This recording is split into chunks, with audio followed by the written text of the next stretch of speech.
All right, Chelsea fans, welcome back to another live edition of the London is Blue podcast. We are coming to you right after Cole Palmer and 10 other individuals were able to get it done, get it across the line, and beat Brighton back 4-2 in the Premier League to continue a flying start for our beloved Blues this season. Dan, one of your hosts here. We've got a bit of a rotational cast today with Sam and good friend Dennis as Nick celebrates some birthday festivities this weekend. Brandon on a little bit of a trip. So everybody in a great mood, whether they were watching, whether they're on this stream, whether we're getting a chance to talk about just how damn good Cole Palmer is. We probably could spend the 30, 40, 50 minutes just talking about him, Dennis. But I mean, there are some other good things we want to talk about too. But just how are you feeling after this result as a little bit of a cherry on top to the start of the season for Enzo Maresca and the players? Wow. Thanks for having me, by the way, Dan. But good to see you, Sam. I know it's been a minute, so I'm glad we're all on stream together speaking. But in terms of that performance, that was a litmus test for me. It was one that I woke up this morning thinking, if Chelsea can play the type of football we saw the last couple of weeks and get a result, get a victory, this is the one that I'm looking to say this is like the catalyst for the season right now. And what a performance. I mean, didn't start very well, had some mistakes at the back and whatnot. I'm sure we'll get into it, but that guy, Cole Palmer, man, oh my goodness. What a player, what a performance. And it was right to see to finally get a game where the home fans can like really cheer the boys on and give a performance like that. But yeah, I'm elated. I think that Maresca got the tactics spot on, and we were able to really see the performance that the team has been basically angling up to for the last little while.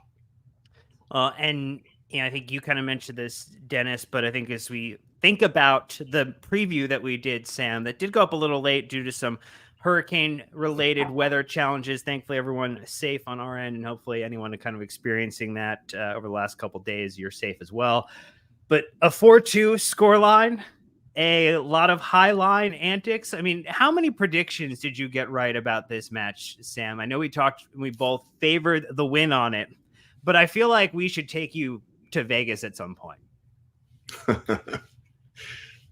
Yeah, I wouldn't mind. My first trip there and absolutely seem to have earned it with that preview. Yeah, I counted. I'm going to be not humble bragging here, and I'm going to definitely blow my trumpet a little bit and probably say that I got 5 of them right. I had the balls in behind the high line, especially on dunk side as one. Had Baleba error when isolated in the defensive positions as another one. Noni versus Estupinian. I saw it on the right hand side. That happened about 4 or 5 times. Noni got almost all of them right, but his decision making sort of let him down. Sanchez becoming Robert again, sort of like letting slip and doing his side a favor, being the fourth, and the prediction was 4-2, high scoring game, and got that one. You had the score too? You had the score too? Yeah, I had the score at 4-2, yeah. Wow. So yeah, I mean, it was quite, I would say, similar in terms of how Aston Villa rolled up last season. We absolutely had the same kind of background to it in terms of Highline being one of the best in Europe, great at catching people offside, and we tried to sort of play in behind there and didn't quite come off. And like Dennis said, this was the one big test after, I would say, a nice warm welcome from Barrow and West Ham. This was like an informed side with a new manager, with also a really, really stacked squad. They had a lot of starters out today because of illness, but still had some great quality in there. But to come out like that and blow them away despite an early setback, I think is a great, great sign. So thoroughly enjoyed it, and long may that continue. For sure. Yeah, there were plenty of 3-word match reviews related to the idea of Sanchez. We had one from Habercat on Discord with the Palmer versus Sanchez. It really did come down to that because we were creating everything for both teams in this match. You had a few more as Robert, not Bob, as you mentioned, from CMXCL as well. Dennis, any 3 words you'd like to use to sum up this match? I think you're gonna have to go to Sam first. I'm still thinking about it. It has to do with Cole Palmer, but I still have to assemble it correctly. All right, Sam, you've been the ball's been kicked back into your court. Yeah, I was thinking too. Thank you so much, Dennis. But I'll go four for Cole. I mean, the simple one, sort of just history maker, record breaker. 4 goals for the first time in the first half. Absolutely sensational. What can you say about him anymore? We've just been. I will guiltily say that I expected him to have a little bit of a drop off because I felt okay, nobody else can emulate that after a first season. As good as it was, but just to step out the way he has, and especially in his second season where people are aware of your quality and how dangerous you can be, just to step up and score four. He could have had five, could have had at least like two more assists that he tried for Jackson, could have had 7 goal contributions alone by himself. Absolutely tremendous. So, nothing more. This game was just him. And that's what I would say a world class player does. When you have one in the side, N'Golo Kante, Eden Hazard, the greats used to turn it by themselves. And I think we genuinely have one in the side now, which is an Hmm. incredible thing for everybody to savor. Hmm. I'm gonna go with Cole World, just because it's his Good world one. right now, man. This guy's just smashing it. And just to dovetail off what Sam was saying there, like, yeah, I think that he's definitely no dispute there. Like he's definitely on that world class trajectory, like without question. And I think that a lot of what we're seeing right now is that because we have such a squad that is, very much potent in the attacking areas, we have a lot of players that you have to think about. Sometimes you forget about Cole Palmer, and it's to the detriment of any team that does that, right? As we saw today, because there were times where like Noni was on the break, we saw Jackson on the break and whatnot, and you're thinking, oh my God, this is it. Chelsea's going to score. And then, out of nowhere comes Cole Palmer. So I think that the space that he's afforded right now is to the detriment of any team that plays against us. And, you can't help but give him space because we have so many threatening options in and around him as well. So, long may it continue. Yeah, I would say keep the Cole Palmer three-word match review train alive. His historic half was the one that I went with here. When you think about the fact that he came into this game with 2 goals in the league so far, adds 4 on top of that, so 6 in total. If you think about the fact that he had 13 non-penalty goals last season in the Premier League, so now he's at 6 of 13. He is, very, very much on his way to being able to bypass his non-penalty goal total with kind of ease, considering where Chelsea are at this point in the season. And Sam, we hinted a little bit at this in the preview pod, but a performance like this, comprehensive after some middling mistakes from your goalkeeper, where is this, or how is this continuing to change the trajectory of where you think Chelsea can end this season? And do you feel like it's realistic to say your preseason prediction, where you think Chelsea should finish, to now where you think Chelsea should finish at this point, with the games that we have in the Premier League completed? Is it higher? Have you raised the floor of expectation for where this team should finish? Yeah, I'll be very honest, Dan. I have my head in the clouds, but my feet are firmly planted on the ground. I will reiterate this. There are certain issues we definitely need to sort out. And this game could have easily swung in the first 30, 35 minutes had we, not been our usual selves. And we got lucky. We got absolutely fortunate with the way that it was. But credit to the players. But just in terms of how many shots we conceded early on, we are trying to be this possession based side, but your double pivot had 20 completed passes in the first half with 37% of the possession. That does not really radiate, the next step of your plan for me. There needs to be some sort of, especially when you know that Brighton are very good at moving the parts and sort of making sure that they can exploit spaces. You merited a little bit of control in the second half. We got that, but perhaps not as comprehensive as we would have hoped for. So those are all things that are part of the process. They will improve, but I've definitely upped my predictions in terms of like where it ends because Maresca has really, really impressed me with the adaptability he's shown, just his tactical flexibility, not really the dogmatic figure that we were promised. He's been great in the way that he's tried to use his entire squad.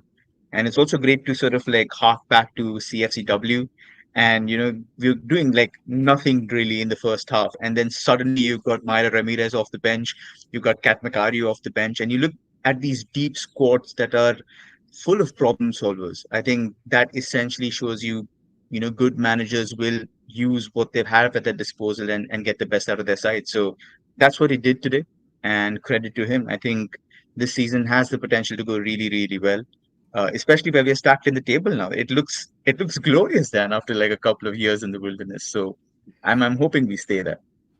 And I mean, when you look at it, Dennis, getting a chance to see that the table currently before Liverpool has played is Man City, Arsenal, Chelsea as your 1, 2, 3, does feel like more solid footing and where Chelsea should be as a club, at any point in the season as we contest for domestic honors. But I think we kind of also mentioned earlier, like, we have heaped a lot of praise on Cole Palmer in the early part of this, but the attack in general feels deep, feels comprehensive. We had players like Madueke continuing to show excellent defensive prowess, kind of an overall work rate in his game that has really improved season over season. Jadon Sancho continuing to put United fans in absolute, emotional blender of terrible kind of thoughts and feelings. And, Nico Jackson, not necessarily getting a goal today, but continuing to be an absolute threat. Any of those that you want to jump on in terms of just praise for our attack in general? Yeah, I think all of them deserve some level of praise. You speak with Nicolas Jackson. I think that he was very threatening throughout the match. Like, I mean, if it wasn't for a goal line clearance, we'd be saying that he scored again, right? Like, it was really close to seeing him hit the back of the net. But without question, his runs in behind, and if he had a little bit more, if there was a little bit better decision making in some of those like breaks that we had in transition, where he's in space and you expect him to just get on the ball, like completely different game for him. But I think that he's doing the right things, 100%. Like definitely threatening the back line, definitely getting in behind. His aggressivity in the high press is also very good. As far as Sancho goes, wow, like I'm not gonna lie, I did not see this. I did not see this at all. Like this guy, just his ability to find space and his ability to see those passes, those little like diagonal passes, delicately touched into the receiver for Cole Palmer's goal there was just exceptional. This guy's got an eye for a pass, and he has this ability to just slow down the game in his head. Like, he seems like he's more of a cerebral player and make those like devastating passes into dangerous areas. And if he can keep this up, I don't know if we're going to have if there's going to be any situation where Chelsea can't like play through teams and whatnot. Like there's going to be a lot of that happening. As far as Madueke goes, I just feel like he has the right mentality. I think that he's shown the ability to really threaten teams and be a real presence in the attacking areas. And of course, like you mentioned, like defensively, he's been really good so far this year. But just still think that the decision making is suffering with this guy. It's really, really suffering. And it's just when this team's getting on the break and we're producing chance after chance after chance, and it's falling to Madueke, the decisions to lay it off to somebody in a better position, just hold up play a little bit more until bring more guys into the play, just lacks a bit. So I don't know. It didn't really improve immensely when Neto came on. So there's going to be more opportunities for Madueke, I think, to get it right. But I mean, this is a litmus test. This is a blueprint for him going forward. Now he's going to have the opportunities to get into those areas. He's got to make better decisions. Yeah, I mean, when you look at the fact Chelsea at 3.19 expected goals to 1.08 for Brighton on the day, Chelsea with 41% possession to the 59% that Brighton had here. There were plenty of opportunities for our attackers to get involved. Going back to the Jackson element of it, Sam, we've talked a lot about him, particularly in the fact that, we saw the Victor Osimhen deal kind of collapse at the very end of the transfer window. People thought that we needed that replacement striker. He doesn't get the goal today. He's making some of those runs that Dennis talks about that are really dangerous, has a couple opportunities to either take the chance himself or try to selflessly set up another. I mean, there was the Neto chance that didn't kind of come through there as well. I feel like there's still a lot of his game to uncover for Maresca and the players. I think there will continue to be chances for him through the remainder of the season. I just there's a lot to like, and I think it's a patience and perseverance with him, because the upward trajectory, the underlying stats, and the positions he's getting into really speak to a high level of football IQ, and just sometimes it's not coming off on an execution standpoint. Yeah, I have absolutely no qualms with his performance whatsoever. We talked about just doing the basics right as a striker. And when I look at intangibles, things you cannot distort with data, where there's absolutely no room for interpretation, I'm looking at the movement, the work ethic, how he's linking up with people around him, his attitude. All of them are 10 on 10. I have absolutely no worries there. Against West Ham, he took two shots on target. Both of them went in for goals. Today he took two shots on target. Both of them big chances missed. And that's how it is. That's the life of a centre forward. And it will continue to go up and down. And we're spoiled for choice watching the English Premier League. When you have a machine like Haaland, we tend to put the bar there, saying this is what the standard is. But the average centre forward misses as much as Jackson. So Mm, I think standards need to be sort of like toned down a little bit. This is what your elite to world class, like just below Haaland, the tier, the big gap that is there. This is what a centre forward looks like. And I think we have a machine. It's just a matter of maybe a couple more games, a little bit more time to hone that, rough edges, sort of polish them off. And I think I said this today. He is, in my eyes, the best U23 forward in the world, period. He is. mm. And I watch a lot of centre forwards, and I can't compare anybody close to him. Not Sheshko. Osman is not even in the same league. He's way, way below Jackson in terms of like his overall game. So this is what we have, and we've been saying this for a year and a half before, saying trust this guy. He's going to get there. And the leaps that he's made, goals and assists in the Premier League this season, 10 for Haaland, 10 for Palmer, 7 for Jackson. If you had that notched down in his first 6 games, out of which, like in his 6 games, he's provided a goal or assist in 4 of them, I would snap your hand off, and he's done that for us. So if he continues like that in the Premier League, who's going to complain? Absolutely nobody. So let him miss, let him get it out of his system, and there will be better days. That's the best that I can put it. That's the life. Yeah, I just think that the evolution of him as a striker in the Premier League is going to be, playing against the Arsenals at Emirates, 0-0 game. Can he step up and be that talismanic figure and, find the winner for us? I mean, there's no denying, like, 14 goals in his first season in the Premier League is exceptional. Like, this is exactly what you want, and you hope that he kicks on from here. I just think that the next evolution for him is scoring the right goals at the right time, like finding those moments to, that's the evolution of his game, like just finding the moments to really impact the games at the highest level. We do have a run of fixtures coming up at Anfield, at home to Newcastle, away to Man United, where getting a couple of goals there would be fantastic. I would love a Jadon Sancho goal or assist in that trip to Old Trafford, because that would be quite delicious. I really enjoyed, in particular, getting a chance to watch him draw defenders in. And I think that's been something that's really been nice to see, because it is creating that space for other attackers. It's allowing for the switch of play to happen, because once it's committed to another side, it's giving others an opportunity to say, oh, like, I now have more space. And the way he's combining with Cucurella, who I'm just going to put it out there, I know the goal was offside.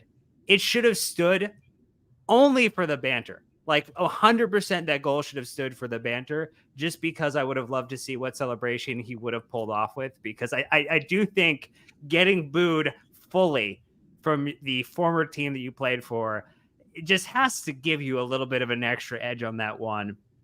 I'm loving the partnership, Sam, between Marco Correa and Jadon Sancho. I think it's giving us something really special on the left-hand side.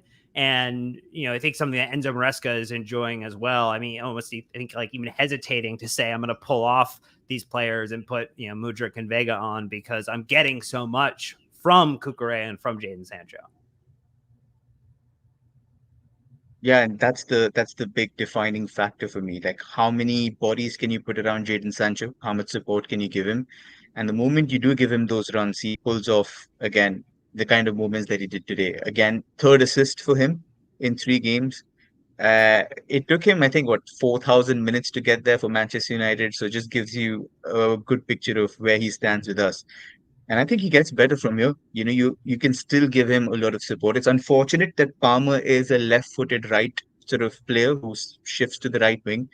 If we had a 10 who likes shifting to the left-hand side, say like in Kunku, I can 100% guarantee Sancho gets even more effective. And maybe that's, a combination we get to see in the UEFA Conference League, wherein Kunku shifts to the left-hand side, Jackson sort of drifts, or Joao Felix at centre forward also likes to sort of like drift to the left-hand side. If you give him that triangle of players on the left, allow him to pick passes into the box, that's when you get the best out of him. He will give you 6, 7 passes, creating shots, creating layoff opportunities, pre-assists, and that's when his numbers will fly. But he's doing the bare essentials. You're giving him a chance to put one pass into the box, and he's picking that eye of the needle pass and providing that crucial window. So I think it's just a launch pad for him. We've not seen the best of him at all. The best is yet to come. It's just making sure that he's in the right surroundings. But again, if the result goes the way that it did today, nobody's going to focus on it. Everybody's just going to see 3 goals, sorry, 3 assists in 3 games. Let's move on to the next one and hopefully get more. Yeah, and you could argue that he gets the FPL style assist for drawing the penalty that ends up being converted by Cole Palmer as well. Like his movement has just been a joy to watch, Dennis. And I think again, like the partnership with Cucurella has been great. Enzo is another one who I think has had a bit of a seesaw season for Chelsea. The defense was kind of all over the place today, lots of back and forth for both sides, but from what he was trying to deliver in terms of the balls over the top, the passes through, this looked like he was much more dialed in the attacking phase in this game that we've seen over the past few. Without question. This was an Enzo Fernandez game that you would anticipate from him, with the space being so vast. Like he was just picking passes left, right, and center. I thought that he was also very aggressive in the challenges and whatnot too, in the presses and like winning tackles and whatnot. So for me, this is his best game of the season, without question. I don't think that he's had a better one. And it's down to the fact that like he's really just coming to the grips with the pace of the game now. It felt like he was really in tune with that. And, that's all I really want from Enzo. Like, I'm not so focused on his, defensive acumen, his ability to like, be solid in the middle. I just need for when he gets on the ball, when he has the ball to feed, he has to provide our attackers with the bullets to hurt teams. And, there's been matches this season where he's just not done that enough. He's just not been, he's not really taking care of the ball well enough for us to really hurt teams in the final third.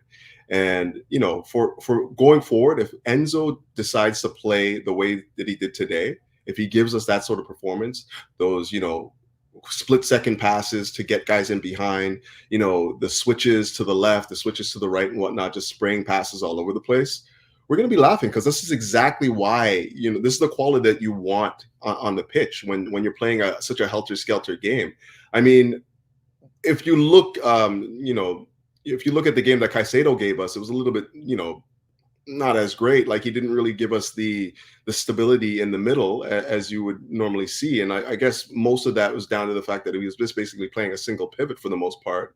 But I don't mind that as long as we get the performance when in possession that we got from Enzo Fernandez today. Like everything else will take care of itself. I think that we'll be able to settle down the game and whatnot with the Caicedos, with the Gustos, and even the Cucurellas and whatnot. So long as when we get the ball and we're in the offensive phase of the game, we have the ability to get Enzo on the ball and he's able to find those passes to get guys into space. That's all I ask from it.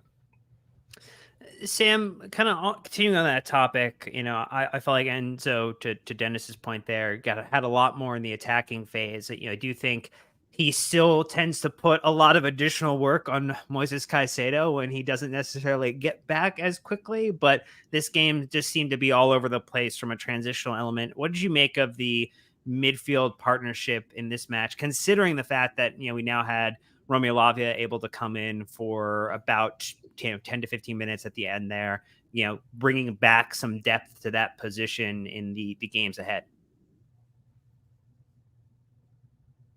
Yeah, it's easy enough for me to see that. If you're asking 100 million player that you paid over the top for his quality on the ball and you give him 37% of possession, that's what happens, unfortunately. You're asking him to do everything he's bad at. You're asking him to defend deeper, cover spaces, be agile, be athletic, not his game at all.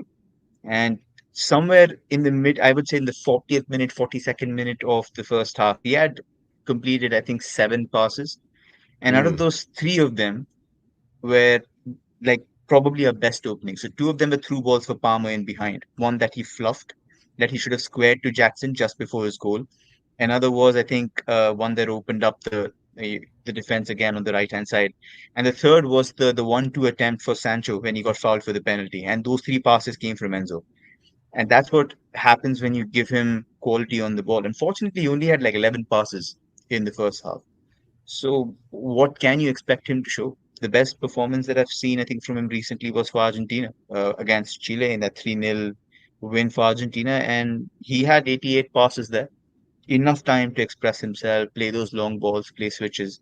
And if it's going to be chaotic, then perhaps he's not the right player to sort of put in there. In that game, if we had Conor Gallagher, I would rather put him there because he's much better at screening.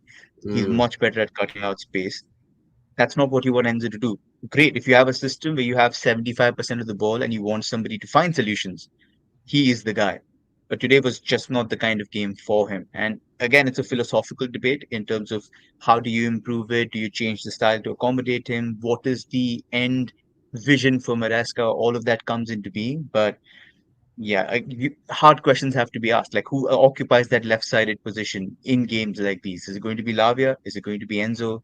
Both of them, same weaknesses, same strengths. So what's the long game here? But hopefully, if you give him more of the ball, if you give him 75, 80 touches on the ball, he'll bring the best out of the side. Absolutely no doubts. And I think you saw players who did get more time on the ball than Enzo, players like Levi Colwell, Fofana.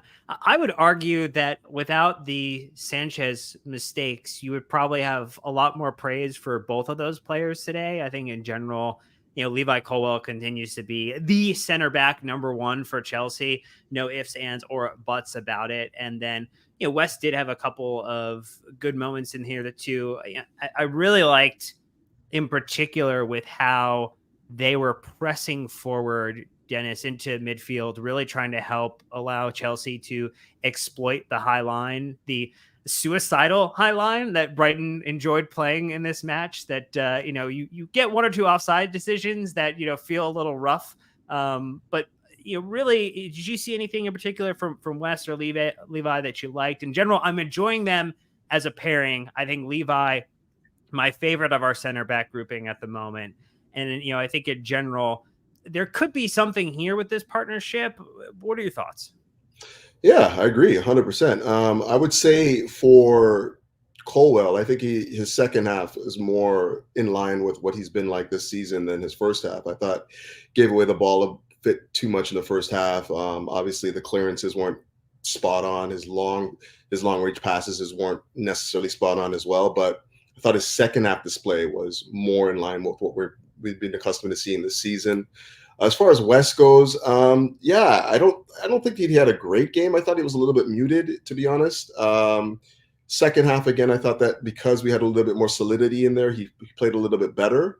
But overall, if you're looking at a partnership, that's the one for me at the club. And it's not because Tosin, you go all over social media, the last week or so, pretty much everyone was saying Tosin should be the right-sided center back. And, for reasons, I don't know, I haven't really figured out yet. Like, obviously, with Fofana, like, he hasn't played a lot of football the last couple of years, but his ceiling, if you look at the two players and their ceiling, if Fofana gets back to his best, his ceiling is much, much higher than that of Tosin's as far as I'm concerned. So it's for that reason that I think that we have to continue to persist with playing this partnership together. It's definitely not to our detriment. We're 4 wins, 1 loss, and a draw so far. So as they begin to grow together and, get that better understanding together, Fofana gets his fitness together, Fofana starts to, get back to his best football. I think that partnership's just going to continue to grow. And yeah, it's the one that I think is the most suited for the style of play that we want to play. Protagonists on the ball, probing into the final third and whatnot. These are all things that both these guys do quite well. And, long may continue, really. Ooh, Sam. So interesting one there. Is Wes the best center back partner right now for Levi Colwell, or is there anyone that you would consider pushing him to potentially be? You think it's like still an open dance card, or are we starting to settle on something that feels good for this Chelsea defense? Yeah, definitely. I think it's a free for all for right now for me at right center back. And to quote Dennis, I think he's absolutely spot on because West, when he's fully fit and when he's at his best, is the kind of specimen that you rarely get in football. He's terrific 1v1. He's absolutely phenomenal defending wide. He can defend Mbappe 1v1. He's done it, like, looks absolutely incredible doing it. It's just injuries have ravaged him to a point where we're still trying to recover the best of him. So at this point, it's a bit of an ideological struggle, saying should you play him and give him confidence, or should you rotate him in and out after maybe challenges that happened today. I don't think he had a great game today. Was, like Dennis said, a little bit muted. If you are struggling in those out of possession phases, then what are you offering in the periods that you do have the ball? And those Mhm. are questions that will be asked of him, especially when you've got a partner like Levi Colville who's phenomenal on the ball and is willing to carry, is willing to sort of punch those passes through lines. So those are all challenges for him to elevate himself. And Tosin's also putting his name in the hat because you see him picking those line breaking passes. He's winning those aerial duels because he's a colossus in the back line. Nothing gets past him. So if you do want balance, again, Maresca might be tempted to say maybe he's the guy to be the stopper and just let him deal with everything in the air. So it is, I feel, a neck and neck race. Ideally, you would want West to do those things because he's still very young. He's still got a long way to go before he gets to peak fitness, and it's the long game with him. But it's for me, the read is that you've got two very good right centre backs who are competing at an equal footing. So it's not going to be too much of a drop off in the Conference League, and hopefully both will push each other for that first spot, and you'll get a good partnership going there on the right hand side. Just to come on the back of that, Sam, I just wanted to say that, like, I agree with you 100% on, Tosin being that calming presence, physical specimen, whatnot. My worry with playing Tosin in the style of play that we want to play is just turn of pace. Like if we play that high line, if we drop the line a little bit lower, like we did against West Ham and whatnot, I have no problem with Tosin playing in there. But as soon as we, put that line, that high line, play that high line again, I'm worried about his ability to get caught in transition, and especially because we are inverting the fullbacks a lot of the time, the right sided fullback in this case with Gusto. Though getting out to those wide areas, and getting spun in behind is something that I worry about. And like without question, I think that Fofana is the best suited for this particular system because of his pace and whatnot, and his ability to turn and get back in position. So that's the only real caveat I have there in terms of the two of them being, properly suited for how we want to play. And one thing So that was Dennis, interesting. interestingly, Oh, go ahead. Go ahead, Sam. sorry, Dan. Sorry, Dan. So about 3 months ago, there was this little post that came out in terms of who are Chelsea's fastest defenders. I First saw one, do that. you want to get Twitter? It's not him. It's not him. I'm not even hearing it. I'm not even hearing it. It's not Tosin. Okay. I'm not even going there. Okay. It It's was not him. so it was Gusto. Gusto was 35 kilometers an hour Yeah. first. Then it was Tosin with 34.8, right before your man Fofana at 34.6. So who's Yeah. who's really winning in life, huh? I saw it. I saw No, but it. no. But I think your point is valid because people tend to, maybe what we're talking about here is that initial bit of acceleration when he's turning. That Mhm, explosiveness is mhm, something that's missing. When he hits top speed, obviously a guy of his size, the strides that he covers, he's very, very quick. So mhm. maybe yes, Fafana is a better athlete of the mark. When he turns and when he sprints, he's very, very quick. I think that's the bit that's missing in terms of agility. But top speed, I would think, is like pretty much similar. They're both very quick, tall guys. But Mhm. like you mentioned, if there's a player who's smart enough to take advantage in those first 2 seconds, 3 seconds in transition, then you have an issue. But Mhm. yeah, good point, to be honest. I just wanted to sort of like make people laugh a little bit. I do want to talk a little bit more about Malo Gusto, but before that, I just want to highlight the fact that Ben Jacobs has posted or reposted the photo of Palmer's match ball with Lavia's comment, which is written out as "you're mid player regardless," which is quite hilarious and enjoyable. We're going to take that one to the bank. A player who's not mid, but is coming back, getting to full fitness after a little bit of time away, 45 minutes in midweek, 90 minutes, thankfully, without injury or issue in this match. Malo Gusto, we talked a little bit about fastest defender, apparently, on the pitch for Chelsea. Dennis, as you looked at his performance today, it did feel like he was still coming back into it, coming back up to the speed, kind of in the early parts of the game, felt a little bit more impactful, particularly as everything started to get going for Chelsea. And it gives, I think, supporters a lot of confidence seeing him back, seeing him healthy, seeing him play 90 minutes, even if it wasn't the best Malo Gusto performance we've seen. There's a lot of comfort that comes from seeing him in the starting 11. Oh, without question. Like he's important to how we want to play now. And I mean, he had a difficult assignment. Let's not get it twisted. Like when you look at Estepian and then also Mitoma, like both those guys love to play in wide areas and whatnot and give even the best of fullbacks problems today. But I thought that he asserted himself quite well throughout the game. Matoma, while always threatening, didn't really provide much.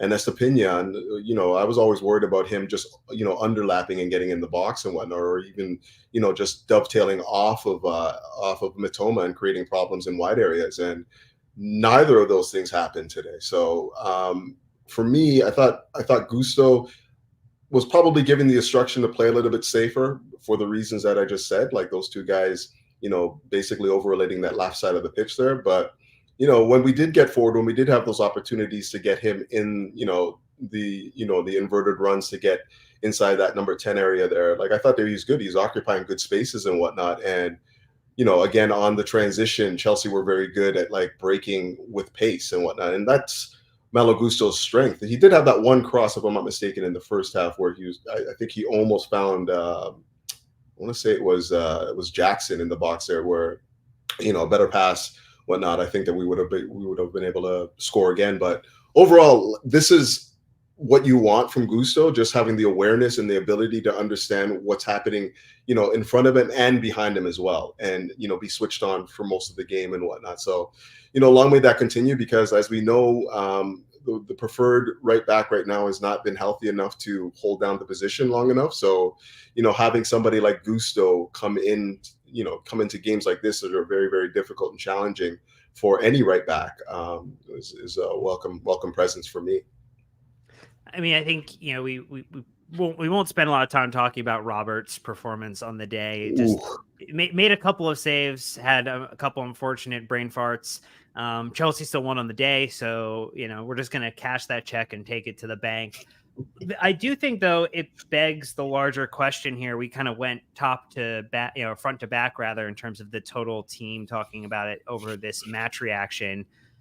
Sam, how many players do you think have a locked starting spot in Chelsea's best Premier League 11 now? Like, we had this conversation in the preview pod. We talked about the fact that it's almost like a comfort blanket thing where the best 11 is starting to sort of pick itself. It's not giving Enzo Maresca a ton of challenges, and that's even particularly after the Christopher Nkunku performance in the midweek. Do you feel, is it 8 out of 10, 9 out of 10, 10 out of 11 players that potentially are all locked if healthy? That's a phenomenal question, to be honest. And I would say probably maybe an 8 or 9 players are locked in at this point in time. The only issues that I have are, like Dennis and I were discussing, maybe the right center back spot. Obviously, like that's long term still up for debate, but I feel like there are two good options there. Fullbacks, you don't really have the depth. There's no Reece James, and Chilwell is out in the cold, so you have no option but to lock them in. But yeah, left center midfield, Enzo Fernandez, Romeo Lavia is going to be quite intriguing. Kani Chukwuemeka had this lovely cameo and then just disappeared for this one. Dewsbury Hall again is God knows where, so maybe he's just earmarked for the Conference League. But those four players are arguably in that left sort of slot trying to find their way in. So it's going to be a lot of competition there. And the last one I'd probably say is right wing. Madueke had set the bar really high with his hat trick, but his decision making is sort of starting to grate a little bit on fans, maybe like himself as well. He's letting himself down because he tends to do all the other stuff really good outside the box. He's getting his 1v1s perfectly right and he's exploring past people, but his decision making is this final ball is just not there. Sometimes he's a little too selfish. With Neto sort of getting into confidence, maybe that's the slot that opens up. Maybe you move Palmer to the right and sort of get Nkunku to the middle and start swapping both of those guys in and around and see how that works. Maybe that's something that's tried out. Maresca is somebody who likes to experiment, so wouldn't put it past him. But those eight slots I think are sealed. Those three other ones, when we see the games happen in the Conference League, I think by December we should have a hard fit in terms of who the best 11 are. Dennis, are you in alignment? Same number of individuals 100%. locked in? 100%. That's exactly where I see it. You can make the argument based on today's performance that maybe Jorgensen should come into question here, but I just don't see the evidence for it. Like for the most part, I mean, this season, I think that Sanchez has been good. He's made some timely saves. He's coming and commanding the area quite well. I mean, today it's to his detriment, unfortunately, but I think that his command of the area has been quite good from set pieces and whatnot for the most part, and it's going to be hard to displace him. But yeah, everyone else, if Reece James again does come back into fitness, I think that it's a no-brainer that your captain is going to take his place at the right back position. But outside of that, I think that Maresca is starting to see his best performances from his best side right now. And he's going to have plenty of opportunity over the next couple of weeks to continue to tinker and tailor a lineup for all of the various competitions that Chelsea are going to be in, because it's not that long from now, on the 3rd of October, where Chelsea will take on Ghent in the Conference League in terms of the execution there. Then Chelsea have the hosting of Nottingham Forest on the weekend. And then it's another break, because why not stop the good times in advance? We get a couple of weeks in between that before the trip to Anfield. But look, this was good. This was exciting. This was an opportunity for Chelsea to dunk a little bit with some NBA style football in the Premier League. And we enjoyed every stinking minute of it. At time of recording, at time of live broadcast with everybody here on YouTube, Chelsea currently sit 4th in the Premier League table on 13 points, just behind Liverpool, who currently in a draw with Wolves. But I don't think that is going to last too long unless something crazy happens.